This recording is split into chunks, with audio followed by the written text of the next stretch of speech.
మీరు ప్రధానంగా ఏం డిమాండ్ చేస్తారు?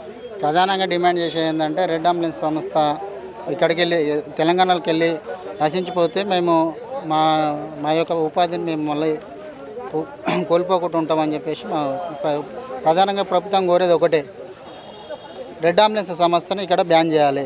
కార్పొరేట్ ఉన్న వ్యవస్థ ఏదవుతుందో అది ఇక్కడ బ్యాన్ చేసిన తర్వాత మేము మా యొక్క ఉపాధిని ఇక్కడ కోల్పోకుండా మేము ఇక్కడ పెట్టుకోకుండా కిరాయిలు కొడతామని చెప్పేసి.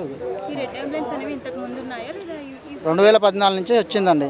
2014లో ఒక జీపీ ఒక 2 వెహికల్స్తో వచ్చింది హైదరాబాద్కు పంజాబ్ నుంచి.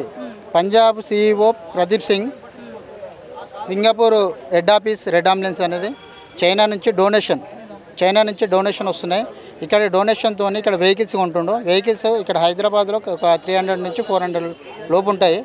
ఫ్రీ సర్వీసుల నుంచి సేవా ముసుగులో వచ్చేసి మా నుంచి ఏంటంటే మీ కిరాయిలు ఇస్తామని చెప్పేసి మాకు జీపీఎస్లు పెట్టి జీపీఎస్ నుంచి ఓవరాల్ హైదరాబాద్లో బిజినెస్ ఎక్కడెక్కడ అవుతుందని చెప్పేసి ఆయన తీసుకొని మా నుంచే తీసుకున్నాడు. బిజినెస్ తీసుకొని వాళ్ళు డైరెక్ట్ ప్రభుత్వ అండాదండాలతోనే కార్పొరేట్ హాస్పిటల్లోకి పోయి వాళ్ళు కమిషన్ బేసిక్లో అక్కడ దూరడం జరిగింది. అక్కడ నుంచి వాళ్ళు అక్కడనే స్టాండ్ బై ఉంటారు.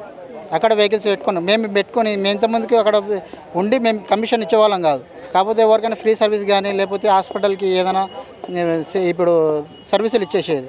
ఇప్పుడు ఏమైందంటే వాళ్ళ కమిషన్ బేసిక్న మమ్మల్ని తీసేసి వాళ్ళని పెట్టుకోవడం వల్ల మాకు కిరాయిలు లేకుండా వాళ్ళ కంపెనీ బండ్లు పంపించిన తర్వాత హైదరాబాద్లో ఉన్న బండ్లకు పంపిస్తే ఒక 10,000 కిరాయి ఇస్తే దాంట్లో 5,000 50-50 5,000 వాళ్ళకు 5,000 మాకు. 5,000లో మేము డ్రైవర్కి డీజిల్ పెట్రోల్ కానీ డ్రైవర్ కానీ ఇచ్చే వరకు మాకేం మిగలకుండా అరిచేతులతో కూర్చోవాల్సి వస్తుంది. ఇట్లా పార్కింగ్లలో కూర్చోవాల్సి వస్తుంది.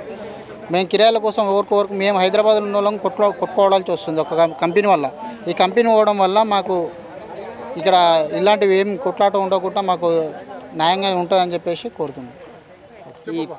ఈ రెడ్ అంబులెన్స్ ఈ మన ప్రైవేట్ అంబులెన్స్ సర్వీస్ ఇలా ఏముందంటే, రెడ్ అంబులెన్స్ అనేది 2014లో వచ్చింది. అప్పుడు ఏమన్నదంటే మీకు బిజినెస్ ఇస్తాము యాప్ ద్వారా అని చెప్పి టైఅప్ చేసుకొని మొత్తం డేటా మా నుంచి తీసుకొని మా డేటానే తీసుకొని మాకు అక్కడ రోగుల దగ్గర ఎక్కువ వసూలు చేస్తుండు.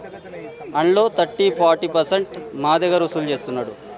ఇప్పుడు ఈ 2,000 అంబులెన్స్లు ఉన్నాయి తెలంగాణ మొత్తంలో. 2,000-3,000 బండ్లు ఉంటాయి. అందులో 10,000 మంది పనిచేస్తారు. ప్రతి ఒక్క అంబులెన్స్ల డ్రైవర్లు ఇప్పుడు రోడ్డు మీదకి ఎందుకు వచ్చారంటే ఆయన 40%-30% తీసుకునడం వల్ల ఫైనాన్స్లు కూడా వెళ్ళాక చాలామంది ఫైనాన్స్లు కట్టగా ఫైనాన్స్ ఆఫీసులో గుంజుకుపోయిన వాళ్ళు ఉన్నారు బండ్లు. చాలా వరకు ఇలా లాస్ అవుతున్నాము. ఇది గవర్నమెంట్ దృష్టికి తీసుకువెళ్ళాలని మాది.